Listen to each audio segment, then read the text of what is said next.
Welcome to this exclusive discussion as part of India Investor Forum 2021 presented by the Economic Times and Sher Khan.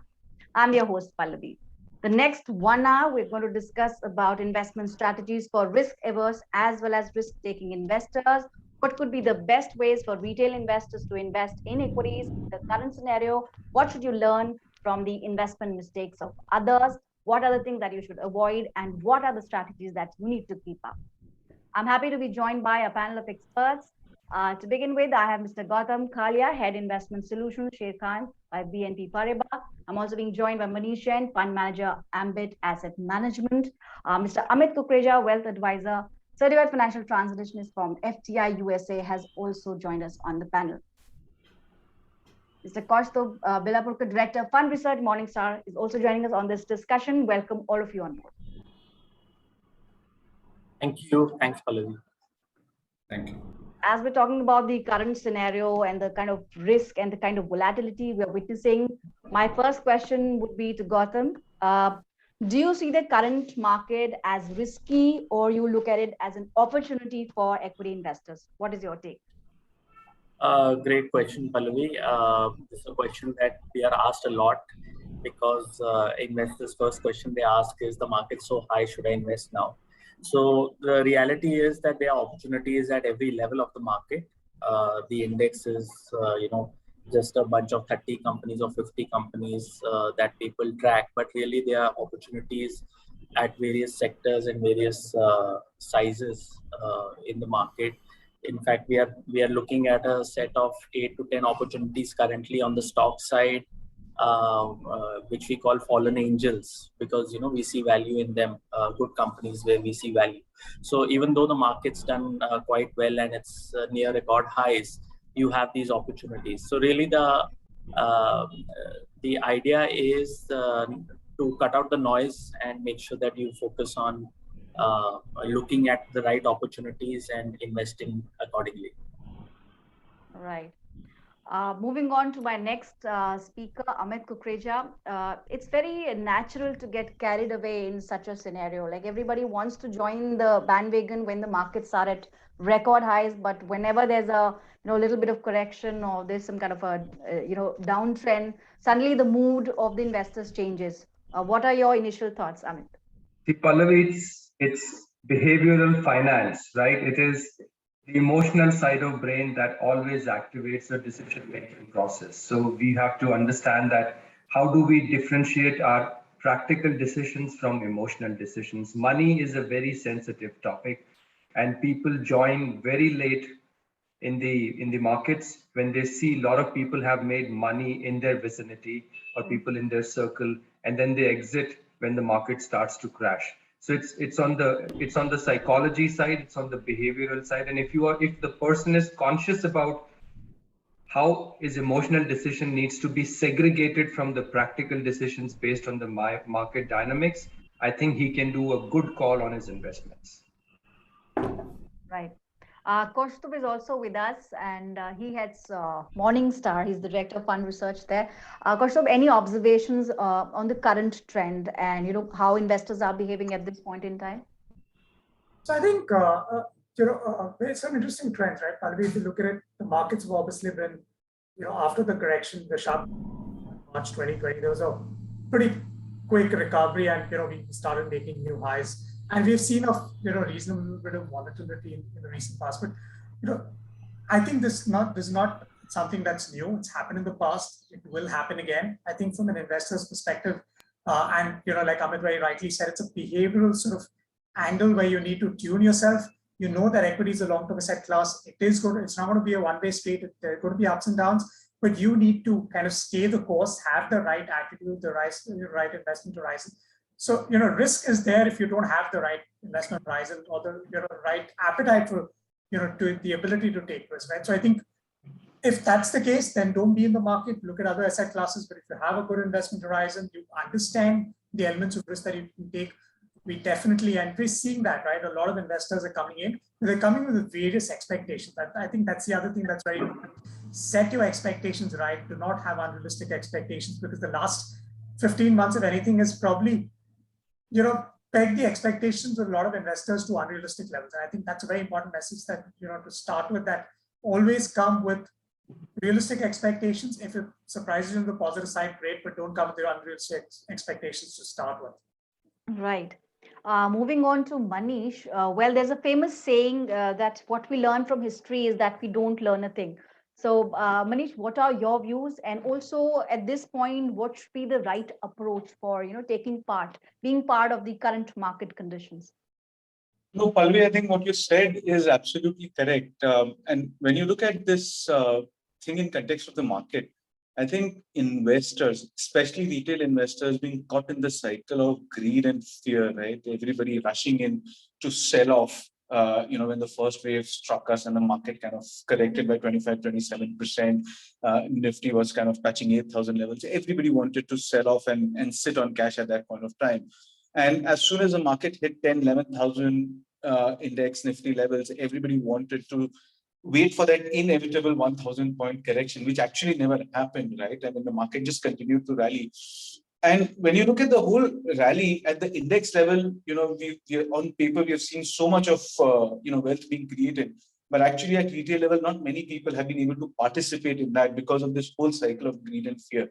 So I think at this moment, if you're coming into the market, my advice to retail investors would be to remain objective. Have a more forward-looking view rather than a historical view. Valuations need to be unlearned first to be learned again. Just because something has traded at a certain multiple historically, it doesn't necessarily mean that that multiple cannot relate to another level at this moment. So have a more forward-looking view to valuations. There's still a lot of money to be made as far as the equity markets are concerned. You need to just focus on the right sectors and the right stocks. And once you get all those bearings together, have a slightly longer term view as far as investments are concerned, at least 3 to 4 years, 5 years, maybe. And you'll see the value getting unlocked, and the quantum of money that you can make from here onwards is also going to be very surprising, even in the context of the rally that we've seen in the last 1.5 years. Right, right. Coming back to you, Gautam, we're talking about the different approaches, and also, that we keep seeing this in the markets. It's very natural, and that's how the process is. But investors may or may not understand. Every time there's a dip, they think of taking out the money rather looking at it as an opportunity. So, according to you, what is the right approach for taking part in this any kind of market momentum, be it a dip or be it a rise? How do you look at it? Right. So I think a lot of clients focus a lot on returns and try to generate returns from a timing perspective, or what they can do in terms of cutting costs or things like that. I think what they need to keep in mind is that time is much more valuable, important for the compounding element. And that's really what determines wealth creation. And that's what we keep telling our clients to do, that don't look at it from a 6-month perspective. Maybe you are smart or you're lucky and you are able to make that extra 3-4% because you bought at dip and you got the bottom right, but really, what's the big idea? So the first question we really ask our clients is, what do you want to do with your money?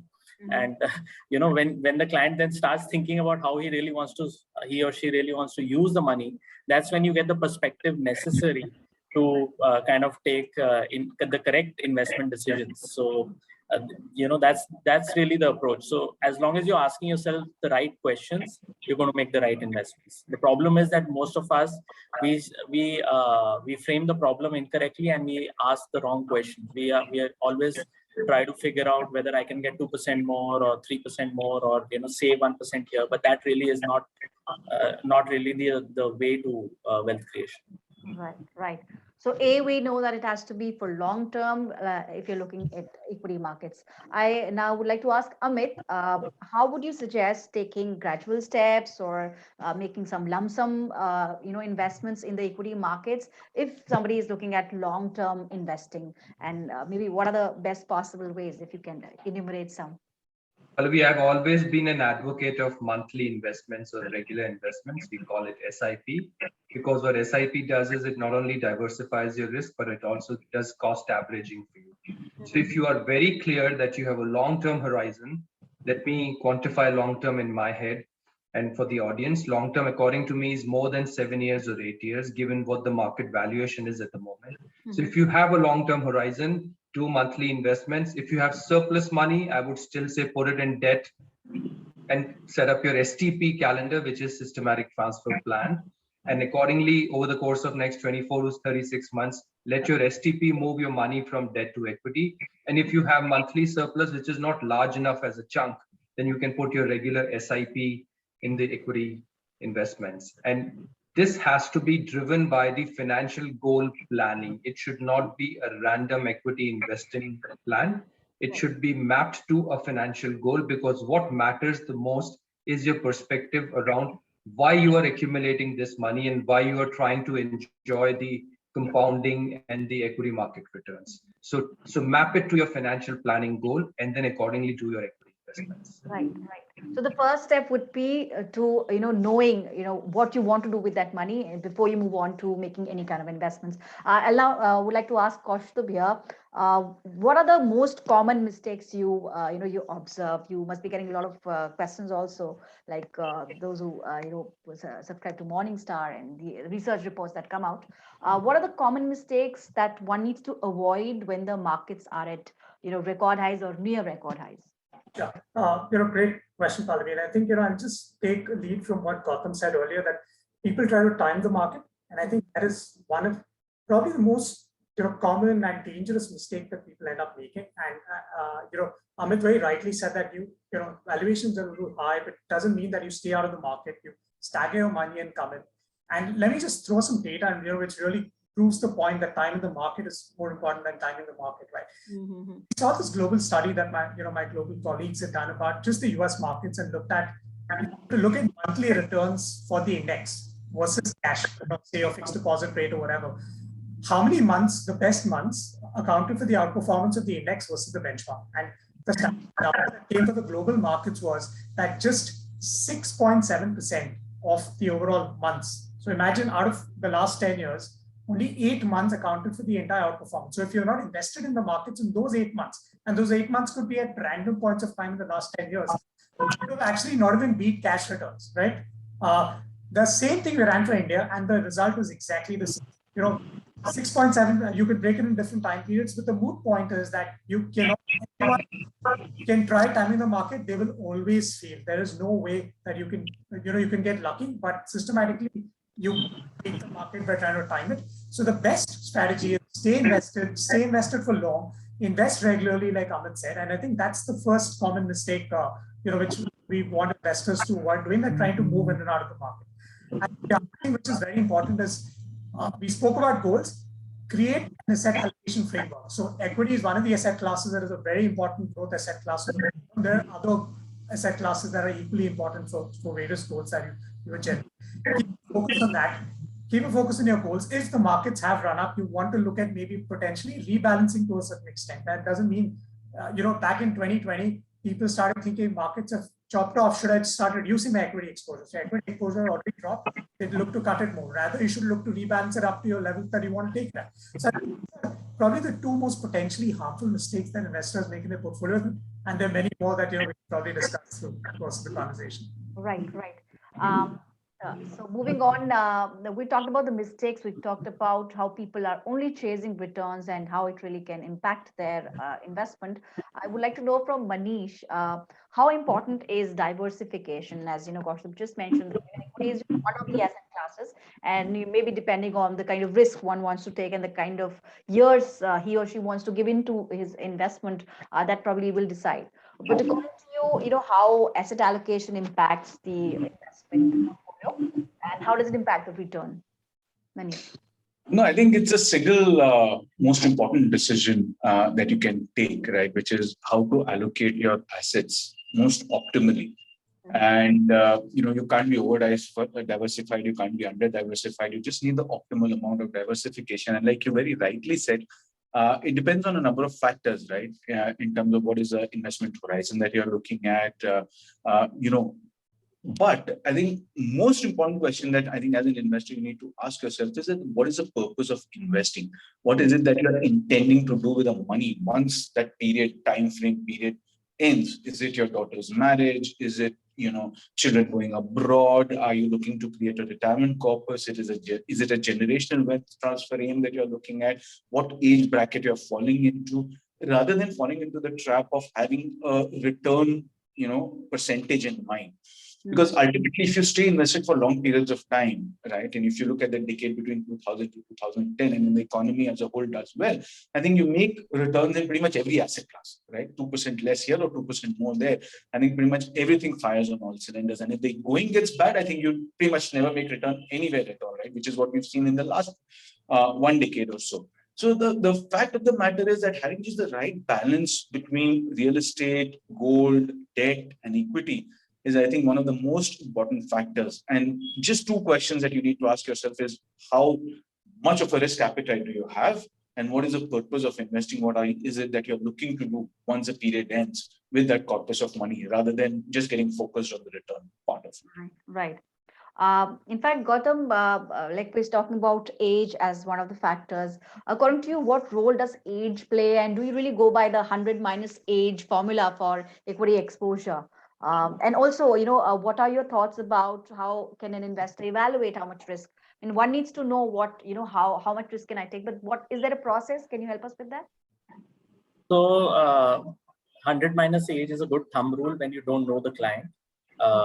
Or when the client does not know anything about investments. But really, I've managed money for clients who are 80 years old and have 90% exposure to equity, and they are quite uncomfortable with that 10% exposure in debt. Okay. So they don't want any exposure to debt. So really, it because their perspective is for intergenerational wealth. They are leaving this money for the grandchildren. So they have a 30-year view, and that's why they know that the only thing that makes sense with that kind of perspective is owning businesses. And so it really depends on the context. And that's really what we need to, as advisors, as distributors, really try and figure out when we talk to clients, that what is the context within which we are having the conversation of investments. So the context could be entirely different when the client says, okay, I've got 4 lakhs to invest and I need it in 6 months. And that 4 lakhs is maybe just 2% of his portfolio, or that 4 lakhs is his life savings. So really, it's all about context, and age is just another indication that one can use to modify or guide the client down a particular path, because many times clients don't know how much risk are they really willing to take. It's only when they start experiencing that the downside volatility, that's when they understand what experiencing the risk really means. So we see that risk profiles change, and like goal planning, while that's like Amit talked about, investing with goals, that's so important, but it's so difficult to adhere to, especially when there is, let's say, a big rally in the market, and then you suddenly get tempted to change your investment strategy, or there's a big crash in the market, and then you want to panic, and then you do like Manish talked about, greed and fear cycle. So really, it's about discipline as well. So coming back to just summarizing the point, age is just one factor amongst many.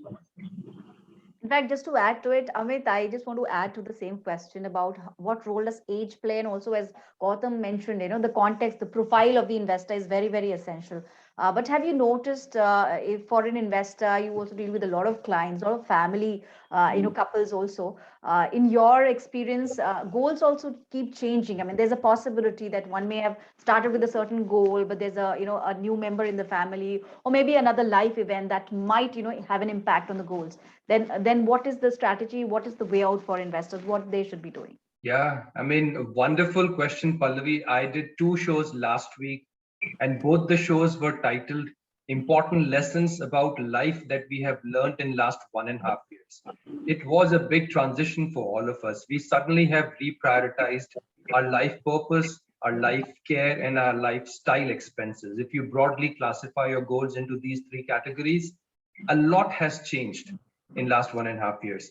So when you are going through a change and you're trying to reset your life, and if you're trying to reset your life from your life purpose point of view, you could be in a capital protection mode, irrespective of the age. It doesn't matter whether I'm 40 or 50 or 60. If I'm doing a big change, in my career. I need to protect my money until the time I am set in my new career. If I'm changing my lifestyle, then I reprioritize my expenses, and something that I've kept aside for a travel budget is something that I can set free now to go into my retirement portfolio. If I'm retiring in next 3 years or 4 years, or 15 years or 20 years, accordingly, my SIP calendar exposure would change. A lot has changed. I must call out, given the age that we are dealing with, the youngsters, particularly people in 30s, early 40s, are no longer thinking the same way that people like us or people like our parents used to think, Right. where there was a lot more focus and stability. Not that is not the case now. The world is changing fast, and people want to have faster gratification of their important goals. So based on your life stage, which is very important, determined by whether you're single or married, whether you are entrepreneur or a salaried executive, whether you're planning to do early retirement and switch over to something which is more aligned to your purpose and passion, based on your life stage, based on your psychometric risk profile, based on your age and the horizon, you take that call how much you need to invest in different asset classes. It has become a routine process. If somebody has a financial advisor onboarded, they must review their entire life goals at least once in 6 months or once in a year. And if there is a big change, capital protection comes in the picture. And at that time, we may have to become more conservative with respect to our investment. So it's a big conversation, and I don't know whether I answered your question, but this is a very long drawn conversation when we do it. Right. In fact, there are many legs to it, and just I want to take views from the other panelists as well. Kaushik, we're addressing the the current scenario, not in just in terms of the market scenario, but also how life has changed and how our priorities are changing. Your observations on the kind of behavioral change that you're noticing, and maybe your views on how important is age and profile for an investor. Yeah. So a couple of points here, Pallavi. One is I think age, and like my fellow panelists already highlighted that it's all about perspective. But I think the one overarching rule that's important is which can't be stressed upon enough: start early, because you need to start saving early, and not just saving, investing, because sometimes we are great savers but poor investors, right? We get into suboptimal sort of investment classes early on in your saving period, and I think that needs to be fixed. The other thing that we've seen, and which is probably a change brought up by COVID, and I can personally also vouch for it, is that we've become, at least for the first half, more prudent spenders, right? Earlier, you would probably be much more generous with your spending. I think we've taken, a lot of people have taken that step back and saying that others necessary expenditures I need to take. And it's a very interesting way of thinking about saving, which someone told me about. It's a very interesting formula that you can make your computer easier to use. So when you think about saving, it's always income less expenditure, and whatever you save from there, you try to invest, or whatever, put in various investing opportunities, right? Someone suggested a very simple hack, and it's a behavioral hack, that why don't you flip the equation and say, let me fix my savings first, and then decide how much can I spend. Right. If you do that, and you start early, there are enough in most studies done that if you started 10 years later in your life in terms of investing, even if you invested 2x more or 3x more, you actually didn't end up making or saving enough at the end of 25 years, as opposed to having started earlier in your life. So I think these are the things that people are coming to acknowledge and realize, but a lot more sort of work needs to go around. And I think advisors, they're just not advisors about the product, they're behavioral coaches. If you can't do it yourself, I think can't be stressed upon more, because investors think of it, I can go and buy funds or buy stocks myself, but that buddy in helping you navigate through these interesting times or these tough times, I mean, that's invaluable. So I think investors should definitely think about hiring a financial planner, a financial coach, whatever you might want to call them. I think that is a very important sort of aspect when you come to your investing journey. Right. In fact, Manish, I want to take your view on since we're talking about the young investors and starting early, in this age of do-it-yourself investments and this whole instant gratification kind of a thing, how difficult is it to be a long-term investors, and what is the role that investment advisors and fund managers and brokerage houses can play? I mean, of course, everybody needs an expert, but it takes a lot of effort to reach that point when we realize that, okay, I need to start making my investments, and I may not have that kind of experience, the kind of expertise where I can, that can really help me in my long-term investments. Your views on this, Manish? No, so I agree a lot, with what the fellow panelists had said earlier, that when you look at the generation, right, as we keep getting younger and keep going down the ladder in terms of the age profile, the risk appetite tends to go up, but the patience level typically tends to go down dramatically, right? And like you said, there is a tendency to get instant gratification and not really see things through to its logical end. But that's just not the case with the age profile. I think across the board, when you look at, in particular, equities as an investment class, it's slightly difficult. It's slightly specialized. You need constant monitoring. You need to stay on top of the companies. You need to stay ahead of the curve in terms of the event that are going to play out, because market typically tends to be more forward-looking. By the time you realize things that they are happening as a retail investor, the market has kind of already factored that in, and you realize that very painfully. And also, most of the times, people are not really aware about the exit strategy, right? It's very easy to get into a stock, into a sector, take a buy call. But most of the times, at least from personal experience, what I've realized is that as a retail investor, you're not really sure when to get up. And this becomes even more important if you're a high beta investor, if you're a high risk investor investing in cyclicals. Timing the exits is absolutely important, right? It's probably the single most important thing that you can do. And from that perspective, I think having somebody who's specialized is very, very important. But I think the most important thing is that when you look at it as a medical profession, right, a doctor cannot operate on his own doctor, right? The hands will start shaking. You need somebody who's a little dispassionate. And that's where I think the role of a money manager comes in, that even if you made 20, 30% loss on your portfolio and you realize that things can get worse from here, don't get married to that call, cut the losses out and switch the portfolio into something else. So I think there's a number of factors that come into play, but always advisable to have somebody professional to manage your money. Right, right. Gautam, I feel you would second that and just add your inputs to this. Sure, yes. So, it's about making sure that you have someone to provide a balancing factor to your emotional view. As an investor, if you're a hard-earned money, you're bound to get emotional. So you need someone, like Manish said, who can provide an objective opinion and tell you when they see that you seem to be married to an idea, or you seem to be taking decisions that do not reflect, that may not be in your best interest. So really, it's important to have that individual in your life to help you. Obviously, if you have less experience and knowledge as an investor, then you need a lot of support in terms of fund selection as well. If it's not just about stock selection, it's about product selection. And really, as an investor, what you want to do is figure out how much money can I save and for how long, and ideally leave the rest to someone else to manage. Right. And that's if you can find a partner like that who can help with the rest of it, then all you need to worry about is, why is money important to you? What are your goals? How much can you actually save for them, and how long are you comfortable, being away from your money? So, those are the real key decisions that investors should focus on, and leave the rest, to people that they can trust, to organizations and platforms that they are comfortable with, where they can see that there is a certain process followed, there's a certain approach that they find credible and they're comfortable with. Right. Amit, we've spoken on this, earlier as well. That keep the money decisions to you, as in, your goals to you, but keep the management part with an expert. I mean, that can really help. Any inputs, anything that you would like to add on this? I think it's the behavior side which hurts an investor the most when it comes to growing your money. So if I talk about three very prevalent biases in our country, they are the bias of overconfidence, the bias of herd mentality, and the bias of risk averseness.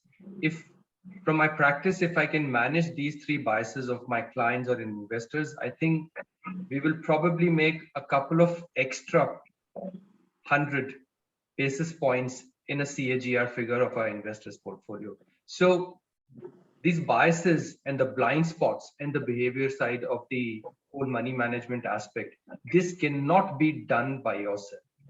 So you do need an expert on your side who can help you manage your biases, who can help you become more objective and detached from the emotional side and make sure your money is working for you. At the end of the day, we are working hard and saving this money to ensure that we retire early or our goals are funded in a timely manner.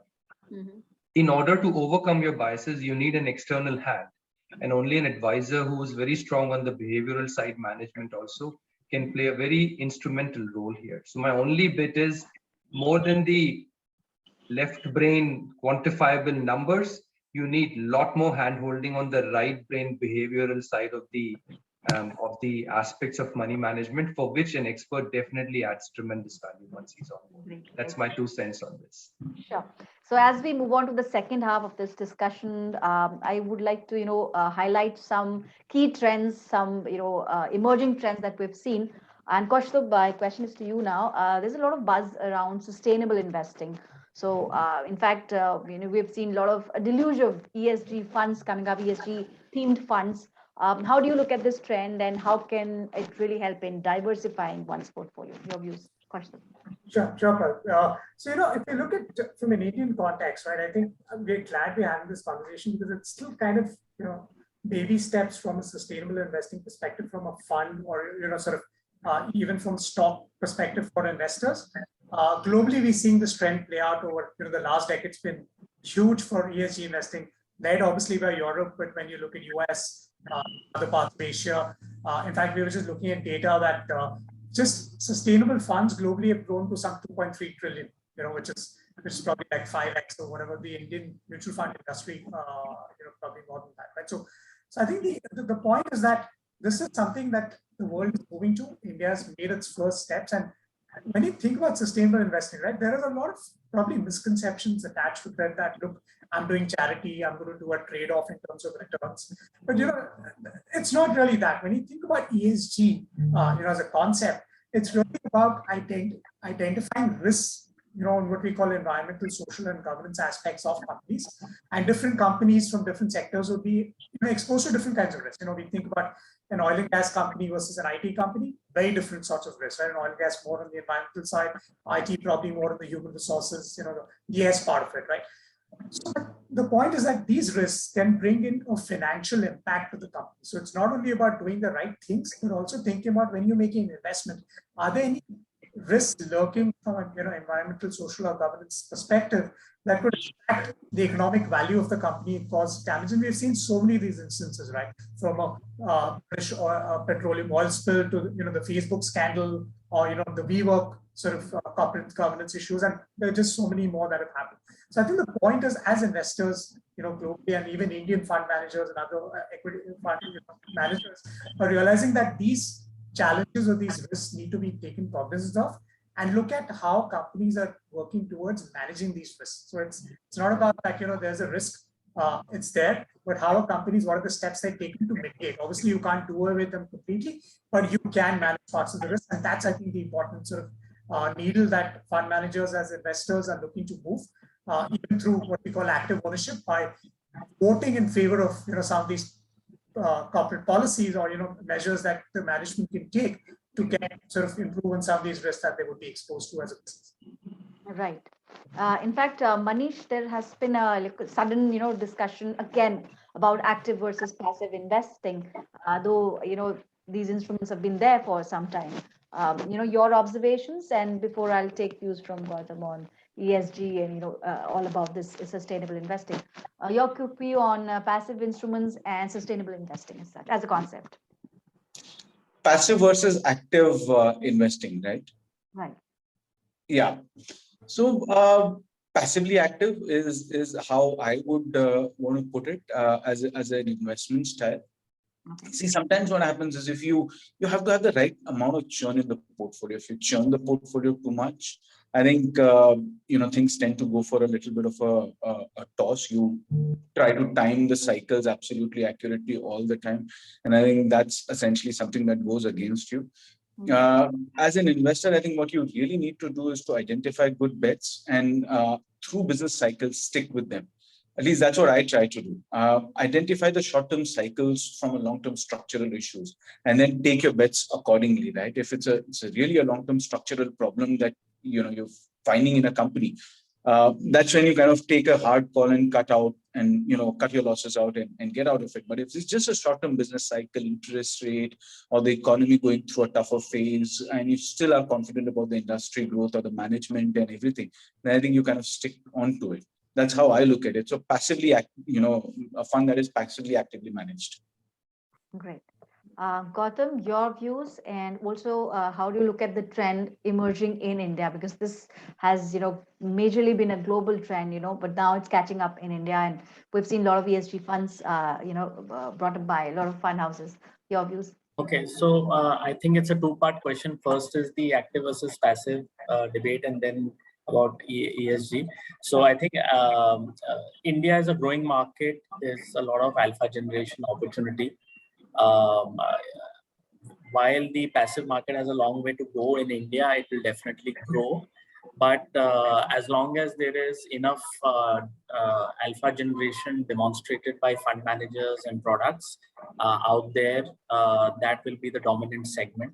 And I think in terms of access to information, barring the largest companies, I think there is still a lot of value add that good old stocks research and company level and management level due diligence that people do, and that generates a lot of value, and that's why the smart managers are able to generate good alpha. So on the active versus passive side, I think a retail investor should favor the active side currently for his or her India investments. When it comes to sustainable investing, like Kaustubh said about the last decade, ESG is a 15-year plus old concept, and it's played out quite well. In fact, people now are moving away from ESG onto full impact investing. But ESG investing is something that I would say relatively new to India, and Sharekhan by BNP Paribas has actually tied up with Morningstar.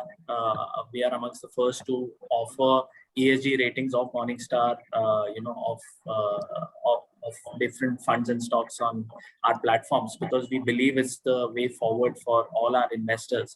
And like Kaustubh said, it's basically another way of managing risk, right? So why would you want to invest in a company despite profits? Why would you want to invest in a company if you knew there were governance related issues? Right. Why would you want to invest in a company that wasn't socially responsible, that wasn't future proof, right? So those are really the kind of questions that investors are asking, and actually we were always practicing ESG investing. It's just that now we've got a moniker for it, and we've got a process to identify and rate and kind of make it easier for the retail investor to understand that. So I think it's here to stay, and it'll only get sharper and better over time, and especially with the way climate change is now becoming center on most topics, that is just going to pick up more and more steam. Sure.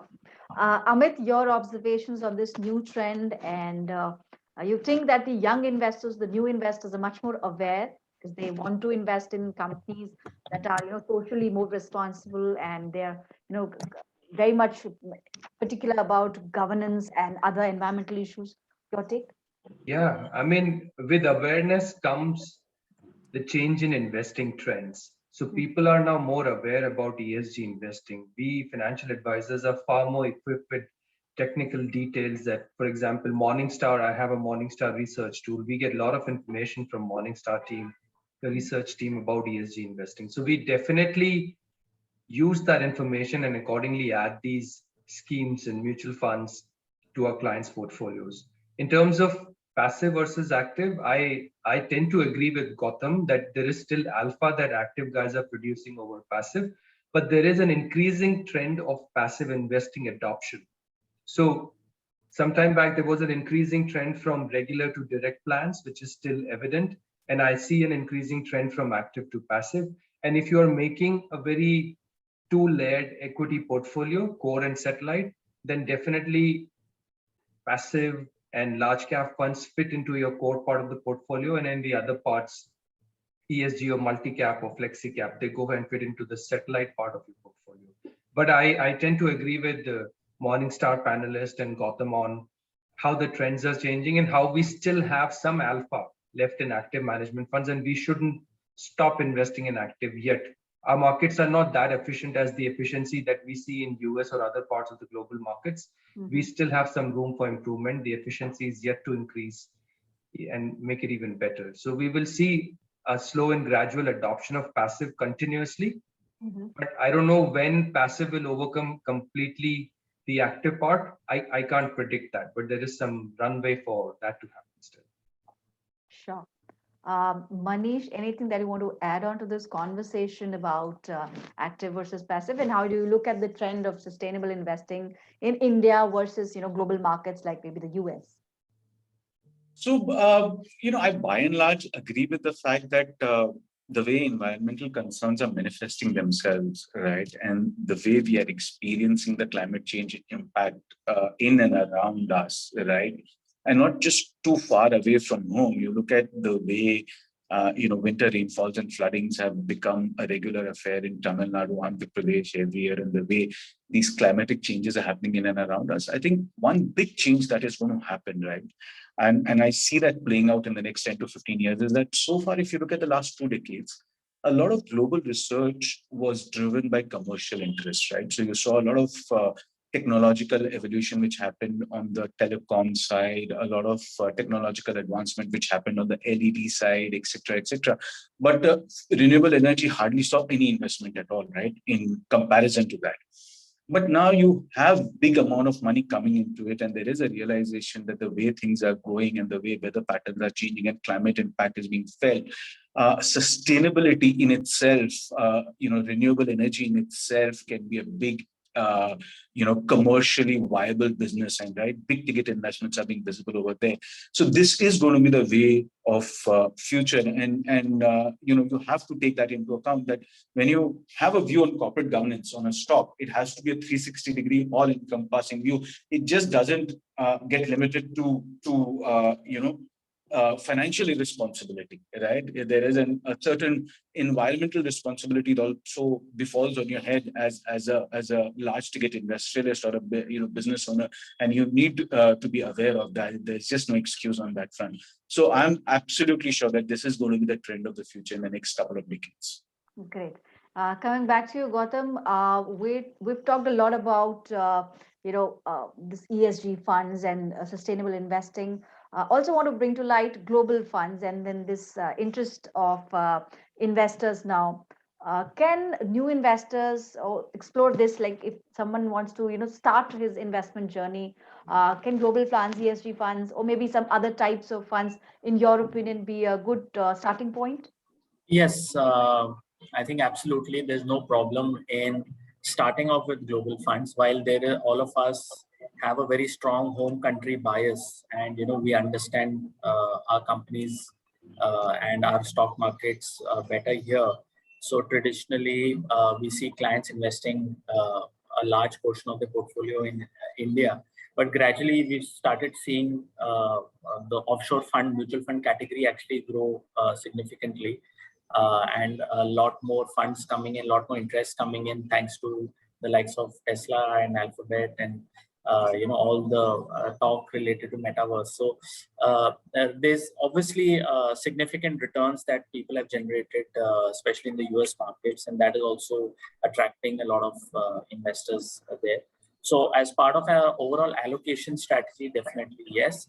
And I would say the one thing that most retail investors find comfortable is if they have a good financial goal, which is related to, let's say, expenditure in US dollars.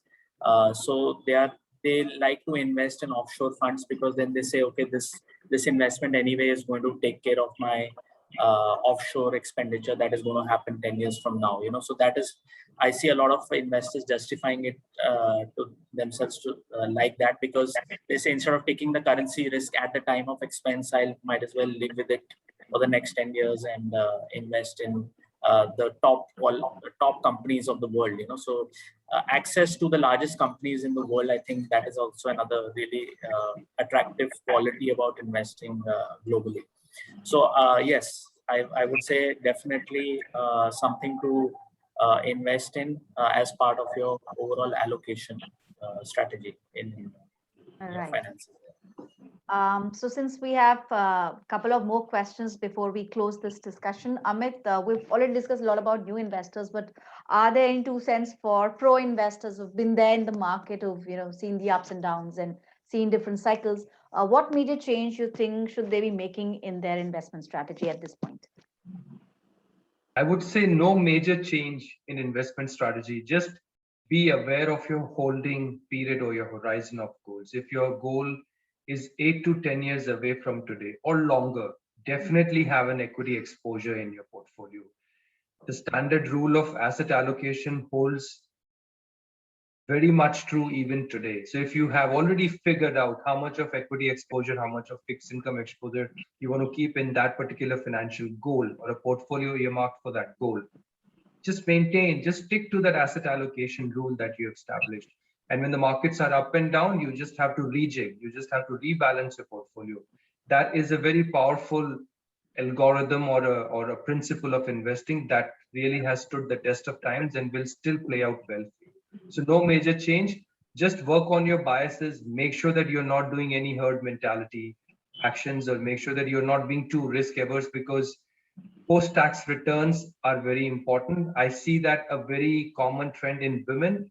They want to conserve their capital and they end up losing money to inflation. So some literacy and some empowerment initiatives need to be carried out for women in terms of making sure that they're exposing their money to fixed income in the capital markets. But other than that, no major change. Market has its nature of the market to go up and down. It's not new that we are witnessing. Maybe the turnaround times are shorter than what it used to be. But if you're aware of the market behavior, you will be making a good call with respect to how to manage your portfolio when you're working with a financial advisor. Sure. That's my 2 cents. Sure. Kaushab, what would be your piece of advice for the existing investors, maybe with a 10-year or longer horizon? Any change they need to make, or as Amit said, no major change required in the current scenario? So, I would broadly agree with what Amit said, and you rightly put it that you don't really need to reinvent the wheel. I think it's just continue what you're doing, follow the basic principles of investing. Just one additional thing that probably want to highlight, which is sometimes gets missed by investors, is the concept of what we call glide path investing, right? When you think about a goal, because you've got a set time horizon, remember asset allocation, while you start with a certain asset allocation, you have to also think about how would that asset allocation change over a period of time as you near your goal? Because that risk that you could potentially run, I'll just give you an example. Suppose you had a 10-year investment horizon, since you're new to that period, back in March of 2010, and said, look, I have 10 years, let me be an equity heavy portfolio. But if you stuck to that equity heavy portfolio come March 2020, you would have a significant drawdown in your portfolio value. So you would have to do one of 2 things. Either you extend your portfolio investment horizon because your portfolio value eroded by 30-40%, although you probably met it back in February of 2020 before the crash. Or you could have slowly started selling out of the more volatile asset class, which is equities, and start moving into your more conservative asset class, which is something like fixed income, or gradually start with and probably steepening it out. But again, it will depend on what your end goal was. If you've already met it, you should get a little more conservative. I think that's one probably thought process that I would ask investors to inculcate, because that often sometimes probably gets ignored. It's good to have the end goal in mind, but also think about the path that you would take to reach your end goal, not just at the starting, but through the middle and towards the end. Right. Manish, your piece of advice for investors who have been there in the market, been there, done that. Anything for them? Yeah, so I think there's some bit of a change which is needed, is how I would put it. See, if you look at India's journey in the last couple of decades in terms of how we've done and how we've grown, obviously, with the kind of infrastructure investments that we made at the beginning of the millennium, we saw the economy grow at a very rapid pace for a very long period of time. Before the last 6-7 years, we've seen things go from one catastrophe to the other. It's always been since 2015 till now about expectations and those expectations not being met, right? Now, finally, you are evolving, and the new era is dawning where, for some foreseeable future of time, India is going to be amongst one of the fastest growing economies in the world. Things look like they are kind of stabilized. The other thing that you got to reconcile with the fact is going to be that in India, the low interest rate regime is going to be here to stay. So if your goal is to beat inflation by a very wide margin, then that might not be the most ideal sort of an investment that you're looking at from a 2, 3 or 5 year perspective at this moment. So the way the economy is going to evolve going into the next 10 years is something that you have to keep in mind. The kind of sectors that did well in the last 7, 8 years might not ideally be the kind of sectors that are going to do well in the next 7, 8 years, 10 years. And the fact that, the risk perception of debt and the ability of debt investments to beat inflation has kind of undergone a massive, massive change. So these are the 2 things that you'll need to really keep in mind before taking, fresh investment decisions from the next 10 years perspective. Sure. So before I wind up, there are a few live questions that we've received, and Gautam, if you would like to answer them, otherwise I'll pass it on. So the question is by Rishabh Gupta, and he says that how can I identify a stock or probably a sector to invest in, the purpose is for his sister's marriage in the next 5 years or so. He's got around 50,000 rupees in hand, and wants to achieve a goal of I think 10 lakhs. That's a massive one. Gautam, if you would like to answer this one. Sure. So while I cannot tell you exactly which stock to invest in or which fund to invest in right now, but what you can do is just talk to any one of us or the companies that we represent, because for example, with Sharekhan by BNP Paribas, we've got at any given point of time products that are available that are extremely aggressive in nature, that can help you generate very high return. There are stock ideas at any given point of time with a target price and a stop loss, and like Manish had talked about, getting out at the right time. So we'll obviously tell you the next best idea that comes in play, as and when it comes. So every month we've got at least 15 or 20 tradable ideas, and this is all because of our large research team that does the ground level up research, supported by third-party research as well. So really, we've got a lot of such options. It's just about following the research advice or talking to someone like Amit, who has his own advisory setup, and getting to know which investments to which products or stocks to really invest in to make that kind of money. Right. The few more questions, Amit, if you can take this one.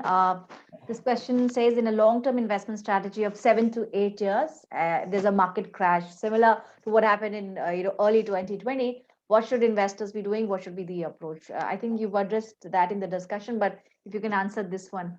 Yeah, it's the same thing that I was saying earlier. You can't predict the crashes, expect markets to be volatile. You have a good horizon, 8 years. So do a systematic investment plan on a regular monthly basis. Make sure your money is going into equity based on the asset allocation strategy or simple rule of asset mix that you establish for your financial goal. Mm-hmm. Don't worry too much about the markets going up or down. It's in the nature of the market to go up and down. You can't control that. The only thing you can control is your response, your investing principles, and in your investing strategy. And of course, control on your behavioral biases. If you have a good grip on all those 3-4 factors, you should do well with an 8-year horizon. Sure. I think Kaustubh has a hard stop at 4:55. So I'm just passing on the question. Either Manish or Kaustubh can take it up. It's by Rajiv Das. He says, it's getting very difficult for investors to survive in this fast evolving market. There are things like, overpricing, inflation, and this new COVID variant, Omicron. So how does one survive in this difficult market? Any of you? Manish. So maybe I'll just add my 2 bits and I'll let Manish give his expert opinion. I think, sometimes these are just distractions that we should, I would say we need to have a horse blinds on and really focus on, my fellow panelists said, that really what is our goal? What do we want to do with the money? what is my horizon? Make a plan and stick to it. All of these things, you'll have various risks come in and out of the market, but really you need to focus on the bigger picture, which is, meeting your goals, not get too swayed by what's happening around you. Obviously, I mean, there's, get an advisor who can hold you through these times, because you as, might not be nuanced enough to actually understand or take calls. The advisor will help you do that. I think that's my very simple advice, to Rajiv. But I'll leave it to Manish, to explain on that. Yeah, No, I kind of agree. See, a lot of times it's just that, what he said, which is noise, right? We saw the way markets fell in the first wave versus the second wave, how the markets hardly reacted at all. So the market doesn't fall again and again and again for the same reason, right? The market tends to reinvent the reason to fall. And from that perspective, I think as a retail investor right now, what you need to do is to cut out all the noise and just be focused on the fundamentals. And I think things will take care of itself. sure. So indeed, it was a wonderful, insightful discussion. We covered almost all the questions and the concerns of investors.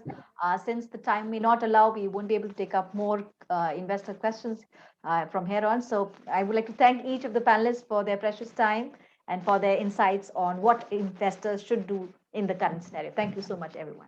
Thank you so much. Thank you. Thank you. Thanks a lot. Thank you. Thank you so much. Thank you, Kaustubh.